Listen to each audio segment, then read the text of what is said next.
ರಾಜ್ಯಸಭೆ ಚುನಾವಣೆಗೆ count down ಶುರುವಾಗಿದೆ. ನಾಳೆ ಬೆಳಗ್ಗೆ ಮತದಾನ ನಡೆಯಲಿದ್ದು ಮೂರು ಪಕ್ಷಗಳ ಶಾಸಕರು ಹೋಟೆಲ್ ಸೇರಿದ್ದಾರೆ. ಮೂರು ಪಕ್ಷಕ್ಕೂ ಅಡ್ಡ ಮತದಾನದ ಭೀತಿ ಎದುರಾಗಿದೆ. ಹಾಗಾದ್ರೆ ನಾಳೆಯ ರಾಜ್ಯಸಭಾ ಚುನಾವಣೆಗೆ ಮೂರು ಪಕ್ಷಗಳ ತಂತ್ರ ಹೇಗಿದೆ? ಇಲ್ಲಿದೆ ನೋಡಿ ಒಂದು ರಿಪೋರ್ಟ್.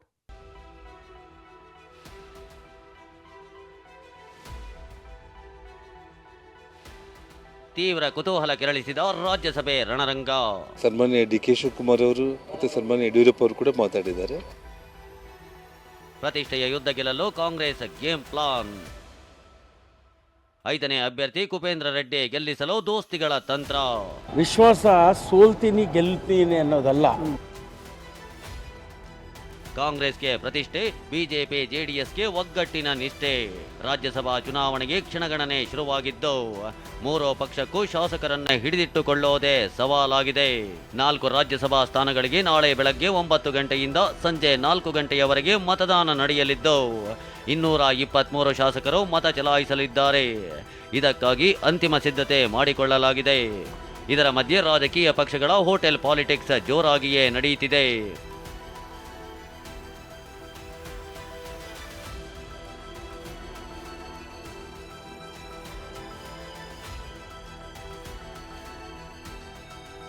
ಅಂದಹಾಗೆ ಶಾಸಕ ಸಂಖ್ಯಾ ಬಲದಂತೆ ಕಾಂಗ್ರೆಸ್ಗೆ 3, ಬಿಜೆಪಿಗೆ 1 ಸ್ಥಾನ ಸುಲಭವಾಗಿದೆ. ಕಾಂಗ್ರೆಸ್ನಿಂದ ಅಜಯ್ ಮಕೇನ್, ಜಿಸಿ ಚಂದ್ರಶೇಖರ್, ಡಾಕ್ಟರ್ ಸೈಯದ್ ನಾಸೀರ್ ಹುಸೇನ್ ಕಣದಲ್ಲಿದ್ದಾರೆ. ಹಾಗೆಯೇ ಬಿಜೆಪಿಯಿಂದ ನಾರಾಯಣ ಸಾ ಬಾಂಡಗೆ ಸ್ಪರ್ಧೆಗಿಳಿದಿದ್ದಾರೆ. ಇನ್ನು ಮೈತ್ರಿ ಅಭ್ಯರ್ಥಿಯಾಗಿ ಕುಪೇಂದ್ರ ರೆಡ್ಡಿ ಅವರನ್ನ ಕಣಕ್ಕಿಳಿಸಿರುವುದು ಜಿದ್ದಾಜಿದ್ದಿಗೆ ವೇದಿಕೆಯಾಗಿದೆ. ಹೀಗಾಗಿ ಮೂರು ಪಕ್ಷದಲ್ಲಿ ಶಾಸಕರನ್ನ ಸೆಳೆಯೋ ಕಸರತ್ತು ಜೋರಾಗಿಯೇ ನಡೆಯುತ್ತಿದೆ. ಹಾಗಾದ್ರೆ ಕಾಂಗ್ರೆಸ್ ಲೆಕ್ಕಾಚಾರವೇನು, ದೋಸ್ತಿಗಳ ಪ್ರತಿತಂತ್ರವೇನು ಅನ್ನೋದನ್ನ ಹೇಳ್ತೀವಿ ನೋಡಿ. ಕಾಂಗ್ರೆಸ್ ಶಾಸಕರ ಸಂಖ್ಯೆ 134ರ ಜೊತೆಗೆ 3 ಪಕ್ಷೇತರ ಶಾಸಕರ ಬಲವಿದೆ. ಸುರಪುರ ಶಾಸಕರ ನಿಧನದಿಂದ ಕಾಂಗ್ರೆಸ್ಗೆ 1 ಮತ ರದ್ದಾಗಿದೆ. ಹೀಗಾಗಿ ಶಾಸಕ ಜನಾರ್ದನ್ ರೆಡ್ಡಿ ಅವರನ್ನ ವಿಶ್ವಾಸಕ್ಕೆ ಪಡೆದು ಮಾತುಕತೆ ನಡೆಸಿದ್ದಾರೆ. 134 ಶಾಸಕರ ಜೊತೆಗೆ ಜನಾರ್ದನ್ ರೆಡ್ಡಿ ಮತ್ತು ಪಕ್ಷೇತರ ಶಾಸಕರು ಸೇರಿ ಕಾಂಗ್ರೆಸ್ ತನ್ನ ಬಲವನ್ನ 138ಕ್ಕೆ ಹೆಚ್ಚಿಸಿಕೊಂಡಿದೆ. ಸದ್ಯದ ಲೆಕ್ಕಾಚಾರದ ಪ್ರಕಾರ ರಾಜ್ಯಸಭಾ ಅಭ್ಯರ್ಥಿ ಗೆಲುವಿಗೆ ಕನಿಷ್ಠ ಮತ 45 ಬೇಕಾಗಿದೆ. ಆದರೂ ಹೆಚ್ಚುವರಿಯಾಗಿ ಪ್ರತಿ ಅಭ್ಯರ್ಥಿಗೂ 46 ಮತ ಹಾಕಿಸಲು ಕಾಂಗ್ರೆಸ್ ಪ್ಲಾನ್ ಮಾಡಿದೆ. ಈ ಮೂಲಕ 3ನೇ ಅಭ್ಯರ್ಥಿ ಗೆಲುವಿನ ತಂತ್ರ ರೂಪಿಸಿದೆ. ಹೀಗಾಗಿಯೇ ಬಿಜೆಪಿ ಹಾಗೂ ಜೆಡಿಎಸ್ಗೆ ಮತಗಳ ಕೊರತೆ ಆಗುವಂತೆ ಮಾಡಲು ನಾಳೆ ಮತದಾನಕ್ಕೆ ಗೈರಾಗುವಂತೆ ಜೆಡಿಎಸ್ ಶಾಸಕರಿಗೆ ಕಾಂಗ್ರೆಸ್ ಒತ್ತಡ ಹಾಕ್ತಿದೆ ಎನ್ನಲಾಗಿದೆ. ಇದಕ್ಕೆ ಇಂಬು ನೀಡುವಂತೆ ಎ ಮಂಜು, ಜಿಟಿ ದೇವೇಗೌಡ, ಜನಾರ್ದನ್ ರೆಡ್ಡಿ ಅವರನ್ನ ಸದನದಲ್ಲಿ ಭೇಟಿಯಾಗಿ ಡಿಕೆ ಶಿವಕುಮಾರ್ ಚರ್ಚೆ ನಡೆಸಿರುವುದು ಕುತೂಹಲ ಮೂಡಿಸಿದೆ. ಈತ ಜನಾರ್ದನ್ ರೆಡ್ಡಿ ಕೂಡ ಸಿಎಂ, ಡಿಸಿಎಂ ರನ್ನ ಭೇಟಿಯಾಗಿ ಚರ್ಚಿಸಿದ್ದಾರೆ. ಅಲ್ಲದೆ ತಮ್ಮ ಪಕ್ಷದ ಚುನಾವಣಾ ಏಜೆಂಟ್ ಆಗಿ ಡಿಕೆ ಆಪ್ತ ಯೋಗೇಂದ್ರ ವಿಕ್ರಮ್ ಎಂಬುವವರನ್ನೇ ನೇಮಿಸಿದ್ದಾರೆ. ಹೀಗಾಗಿ ರೆಡ್ಡಿ ಮತ ಕಾಂಗ್ರೆಸ್ಗೆ ಅಂತ ಹೇಳಲಾಗ್ತಿದೆ. ರಾಜ್ಯಸಭಾ ಚುನಾವಣಾ ರಣಕಣ ರಂಗೇರಿ, ನೀವು ಯಾರಿಗೆ ಮತ ಹಾಕ್ತೀರಾ ಅನ್ನೋ ಚರ್ಚೆ ದೊಡ್ಡ ಮಟ್ಟದಲ್ಲಿ ನಡೀತಾ ಇದೆ. ನಾನು ಇನ್ನೂ ತೀರ್ಮಾನ ಮಾಡಿಲ್ಲ. ಯಾರಿಗೆ ಮತ ಆಗಬೇಕು ಅನ್ನೋದ್ರ ಬಗ್ಗೆ ಇನ್ನೂ ನಾನು ತೀರ್ಮಾನ ಮಾಡಿಲ್ಲ. ಕಾಂಗ್ರೆಸ್ನವರೇನೋ ಸಂಪರ್ಕ ಮಾಡಿದ್ದಾರೆ ಸರ್ ನಿಮ್ಮನ್ನ? ಸನ್ಮಾನ್ಯ ಡಿ.ಕೆ. ಶಿವಕುಮಾರ್ ಅವರು ನನ್ನ ಜೊತೆಯಲ್ಲಿ ಮಾತಾಡಿದ್ದಾರೆ ಮತ್ತು ಸನ್ಮಾನ್ಯ ಯಡಿಯೂರಪ್ಪ ಅವರು ಕೂಡ ಮಾತಾಡಿದ್ದಾರೆ. ಸೊ ನಾನು ತೀರ್ಮಾನ ಮಾಡ್ತೀನಿ. ನಾನು ಖಾಸಗಿ ಹೋಟೆಲ್ನಲ್ಲಿ ಕಾಂಗ್ರೆಸ್ ಶಾಸಕಾಂಗ ಸಭೆ. ಕಾಂಗ್ರೆಸ್ನ ಎಲ್ಲ ಶಾಸಕರನ್ನ ನಾಗವಾರ ಬಳಿ ಹೋಟೆಲ್ಗೆ ಶಿಫ್ಟ್ ಮಾಡಲಾಗಿದೆ. ಹೋಟೆಲ್ನಲ್ಲಿ ಶಾಸಕಾಂಗ ಸಭೆ ನಡೆಸಲಾಗಿದ್ದು ಮತದಾನ ಹೇಗೆ ಮಾಡಬೇಕು ಅನ್ನೋ ತರಬೇತಿ ನೀಡಲಾಗಿದೆ. ಜೊತೆಗೆ ಅಡ್ಡ ಮತದಾನ ಮಾಡದಂತೆ ಎಚ್ಚರಿಕೆ ಕೊಡಲಾಗಿದೆ.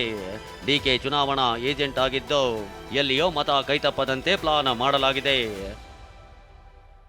ಕಾಂಗ್ರೆಸ್ ಗೇಮ್ ಪ್ಲಾನ್ಗೆ ದೋಸ್ತಿಗಳಿಂದಲೋ ಕೌಂಟರ್ ಪ್ಲಾನ್. ಈತ ದೋಸ್ತಿಗಳು ಕೂಡ ಕೌಂಟರ್ ಪ್ಲಾನ್ ಮಾಡ್ತಿದ್ದಾರೆ.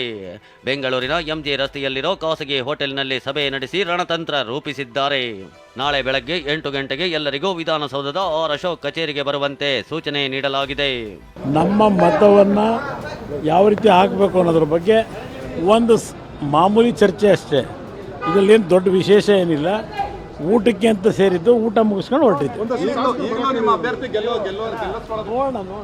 ಲಾಸ್ಟ್ ಟೈಮ್ ನಾನು ಸೋತೆ, ಅವಾಗಲೂ ವಿಶ್ವಾಸ ಇದೆ, ಇವಾಗಲೂ ಸೋತೆ. ಸೋಲ್ತೀನಿ ಅಂತ ಇಟ್ಕೊಳ್ಳಿ. ವಿಶ್ವಾಸ ಸೋಲ್ತೀನಿ ಗೆಲ್ತೀನಿ ಅನ್ನೋದಲ್ಲ. ನನಗಂತೂ 100% ವಿಶ್ವಾಸದ ಮತಗಳು ಒಂದಷ್ಟು ಬರ್ತವೆ ಅನ್ನೋದಿದೆ. ಅದು ಬರ್ತಾರೆ. ಹಾಗಾದ್ರೆ ಗೆಲುವಿನ ವಿಶ್ವಾಸದಲ್ಲಿರೋ ದೋಸ್ತಿಗಳ ಲೆಕ್ಕಾಚಾರವೇನು ಅಂತ ನೋಡೋದಾದ್ರೆ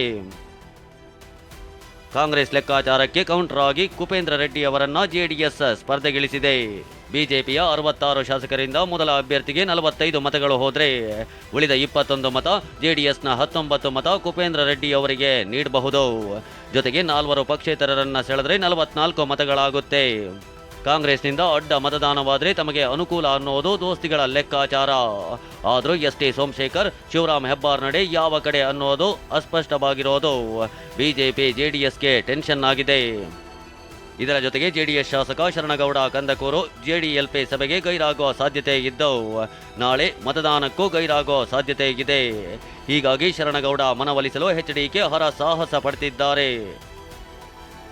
ಬ್ಯೂರೋ ರಿಪೋರ್ಟ್, TV9.